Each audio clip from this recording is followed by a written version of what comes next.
ॐ पूर्णमदः पूर्णमिदं पूर्णात् पूर्णमुदच्यते पूर्णस्य पूर्णमादाय पूर्णमेवावशिष्यते। श्री जगदम्बिकायै नमः।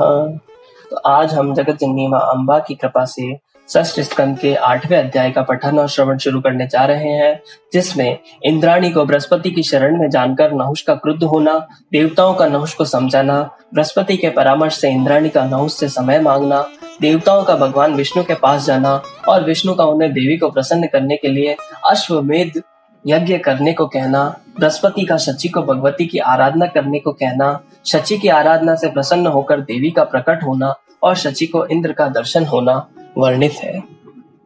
ओम चंडिका देवी को नमस्कार है। व्यास जी बोले, वे शची देव गुरु की शरण में चली गई। ऐसा सुनकर कामबाण से आहत नहुष अंगिरा पुत्र बृहस्पति पर बहुत कुपित हुआ और उसने देवताओं से कहा, यह अंगिरा पुत्र बृहस्पति आज मेरे द्वारा निश्चित ही मारा जाएगा, क्योंकि मैंने ऐसा सुना है कि उस मूर्ख ने इंद्राणी को अपने घर में रखा है। इस प्रकार नहुष को क्रुद्ध देखकर प्रधान ऋषियों सहित देवतागण उस दुष्ट से साम नीति युक्त वचन बोले, हे राजेंद्र, क्रोध दूर करो और पाप कारिणी बुद्धि का त्याग करो। हे प्रभु, मनीषियों में धर्म शास्त्रों में पर स्त्री गमन की निंदा की है। इंद्र की पत्नी शची सदा से अत्यंत साध्वी, सौभाग्यवती और पतिव्रता है। फिर अपने पति के जीवित रहते हुए कैसे दूसरे को पति बना सकती हैं? हे विभो, आज इस समय आप तीनों लोकों के स्वामी तथा धर्म के रक्षक हैं। आप जैसा राजा अधर्म में स्थित हो जाए तब तो निश्चित रूप से प्रजा का नाश हो जाएगा।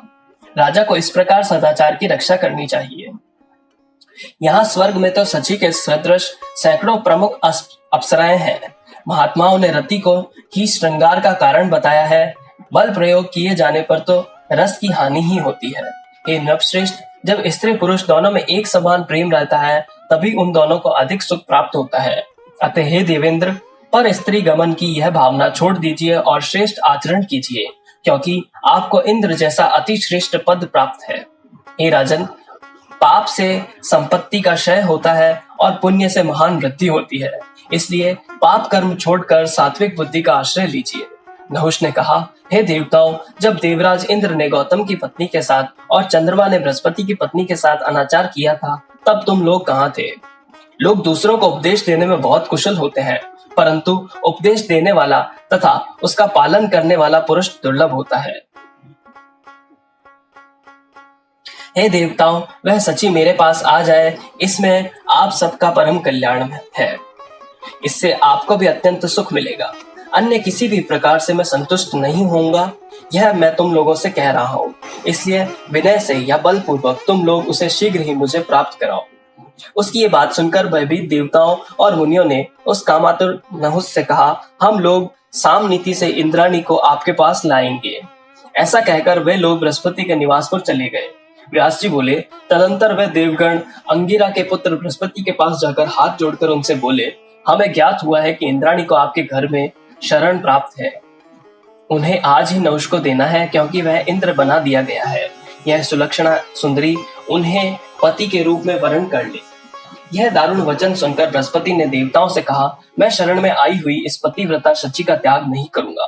देवगण बोले, तब दूसरा कोई उपाय करना चाहिए जिससे वह आज प्रसन्न हो जाए, अन्यथा क्रुद्ध होने पर वह दुराराध्य हो जाएगा। देवगुरु बोले, सुंदरी शची वहां जाकर राजा को अपनी बात से अत्यंत मोहित करके यह शपथ ले कि अपने पति को मृत जानने के बाद ही मैं आपको अंगीकार करूंगी। आप अपने पति इंद्र के जीवित रहते मैं किसी दूसरे को पति कैसे बना दूं? इसलिए उस महाभाग की खोज के लिए मुझे जाना पड़ेगा। इस प्रकार वह मेरे कथन के अनुसार शपथ लेकर और राजा को छलकर अपने पति को लाने का प्रयत्न करे। ऐसा विचार करके सभी देवता बृहस्पति को आगे करके इंद्र पत्नी शची के साथ नहुष के पास गए। उन सभी को आया हुआ देखकर वह कृत्रिम इंद्र नहुष हर्षित हुआ।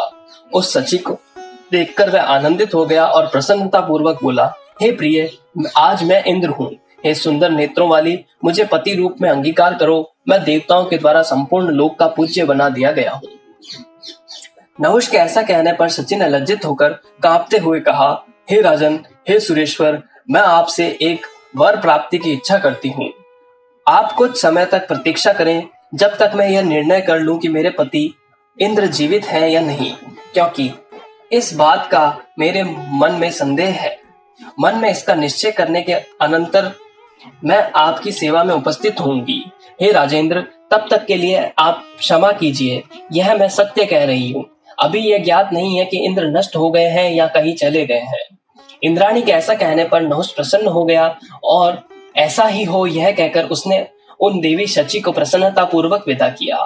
राजा से मुक्ति पाकर वह पतिव्रता शची शीघ्रता पूर्वक देवताओं के पास जाकर बोली, हे उद्यमशील देवताओं, आप लोग इंद्र को ले आने का प्रयास करें।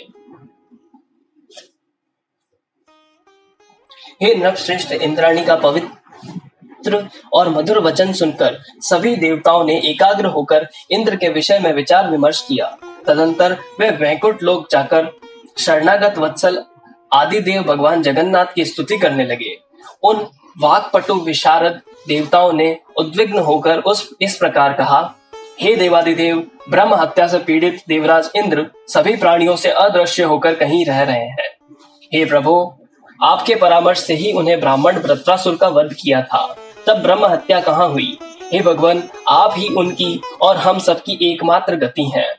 इस महान कष्ट में पड़े हुए हम सब की रक्षा कीजिए और उन इंद्र के ब्रह्म हत्या से छूटने का उपाय बताइए। देवताओं का करुण वचन सुनकर भगवान विष्णु बोले, इंद्र के पाप की निवृत्ति के लिए अश्वमेध यज्ञ कीजिए। अश्वमेध करने से प्राप्त पुण्य से इंद्र पवित्र हो जाएंगे। इससे वे पुनः देवताओं के इंद्रत्व को पाया जाएंगे। फिर कोई भय नहीं रहेगा। अश्वमेध यज्ञ से भगवती श्री जगदम्बिका प्रसन्न होकर ब्रह्म हत्या आदि पाप निश्चित रूप से नष्ट कर देंगी। जिनके स्मरण मात्र से पापों का समूह नष्ट हो जाता है, उन जगदम्बा की प्रसन्नता के लिए किए गए अश्वमेध यज्ञ का क्या कहना। इंद्राणी भी नित्य भगवती जगदम्बा की पूजा करें। भगवती शिवा की आराधना सुखकारी होगी। ये देवताओं, नहुष भी जगदम्बिका की माया से मोहित होकर शीघ्र ही अपने किए हुए पाप से अवश्य विनिष्ट हो जाएगा। अश्वमेध यज्ञ से पवित्र होकर इंद्र भी शीघ्र ही अपने उत्तम इंद्रपद और वैभव को प्राप्त करेंगे। अमित तेज वाले भगवान विष्णु की इस शुभ वाणी को सुनकर वे देवगण उस स्थान को चल दिए जहां इंद्र रह रहे थे। बृहस्पति के नेतृत्व में देवताओं ने इंद्र को आश्वासन देकर संपूर्ण अश्वमेध महायज्ञ संपन्न कराया। तत्पश्चात भगवान विष्णु ने ब्रह्म हत्या को विभाजित कर वृक्षों, नदियों, पर्वतों, पृथ्वी और स्त्रियों पर फेंक दिया। पाप रहित हो गए। इस प्रकार उसको प्राणी पदार्थों में विसर्जित करके इंद्र पाप रहित हो गए। संताप रहित होने पर भी इंद्र अच्छे समय की प्रतीक्षा करते हुए जल में ही ठहरे रहे। वहां सभी प्राणियों से अदृश्य रहते हुए जल में वे एक कमल नाल में स्थित रहे। देवगण उस अद्भुत कार्य को करके अपने स्थान को चले गए। तब शची ने दुख और वियोग से व्याकुल होकर देवगुरु बृहस्पति से कहा, यज्ञ करने पर भी मेरे स्वामी इंद्र क्यों अदृश्य हैं? हे स्वामिन, मैंने अपने प्रिय को कैसे देख सकती हूँ? आप मुझे उस उपाय को बताएं। बृहस्पति बोले, हे पोलोमी, तुम देवी भगवती शिवा की आराधना करो। वे देवी तुम्हारे पाप रहित पति का तुम्हें दर्शन कराएंगी। आराधना करने पर जगत का पालन करने वाली वे भगवती नहुष को शक्तिहीन कर देंगी। वे अंबिका राजा को मोहित करके उसे अपने स्थान से गिरा देंगी। हे राजन, बृहस्पति जी के ऐसा कहने पर पुलोमा पुत्री शची ने देवगुरु से पूजा विधि सहित देवी का मंत्र विधिवत प्राप्त कर लिया। गुरु से मंत्र विद्या प्राप्त करके देवी शची ने बलि, पुष्प आदि शुभ अर्चनों से भगवती श्री भुवनेश्वरी की सम्यक आराधना की। अपने प्रिय पति के दर्शन की लालसा से युक्त शची समस्त भोगों का त्याग कर तपस्विनी के वेश धारण कर देवी का पूजन करने लगी। आराधना करने पर कुछ समय बाद प्रसन्न होकर भगवती ने उन्हें प्रत्यक्ष दर्शन दिया। वह वरदायिनी देवी सौम्य रूप धारण कर किए हुए हंस पर सवार थी।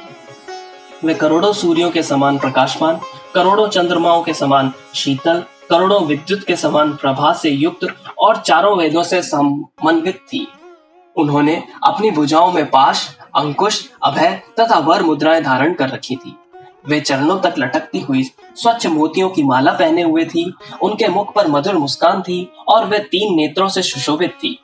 ब्रह्मा से लेकर कीट पर्यंत सभी प्राणियों की जननी, करुणा स्वरूपी अमृत की सागर स्वरूपा तथा अनंत कोटि ब्रह्मांडों की अधीश्वरी वे परमेश्वरी सौम्य थी तथा अनंत रसों से आपूरित स्तन युगल से सुशोभित हो रही थी।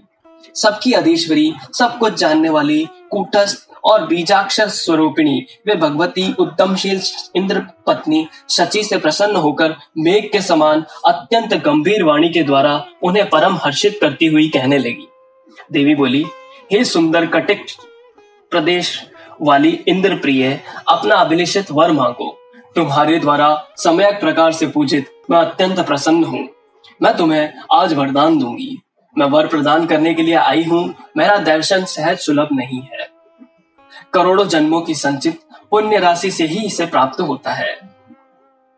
भगवती परमेश्वरी की ऐसा कहने पर इंद्र पत्नी शची ने सम्मुख स्थित होकर उन प्रसन्न भगवती परमेश्वरी से विनम्र भाव से कहा, हे माता, मैं अपने पति का अत्यंत दुर्लभ दर्शन, न उससे उत्पन्न भय का नाश और अपने पद की पुनः प्राप्ति चाहती हूँ। देवी बोली, तुम मेरी इस दूती के साथ मानसरोवर चली जाओ, जहां मेरी विश्वकामा नामक अचल मूर्ति प्रतिष्ठित है। वहीं तुम्हें भयभीत और दुखी इंद्र के दर्शन हो जाएंगे।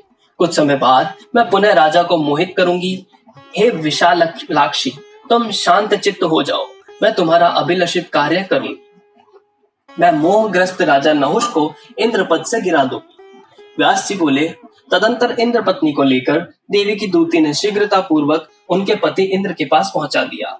वहां परमेश्वरी के विग्रह का दर्शन कर तथा गुप्त रूप से रहते हुए अपने पति देवराज इंद्र को देखकर और देवी के वरदान से अपने बहुत दिनों की इच्छा की पूर्ति से वे शची अत्यंत प्रसन्न हुई। इस प्रकार 18,000 श्लोकों वाले श्रीमद देवी भागवत महापुराण संहिता के अंतर्गत षष्ठ स्कंद का इंद्राणी को शक्र का दर्शन नामक 8वां अध्याय। ओम तत्सत।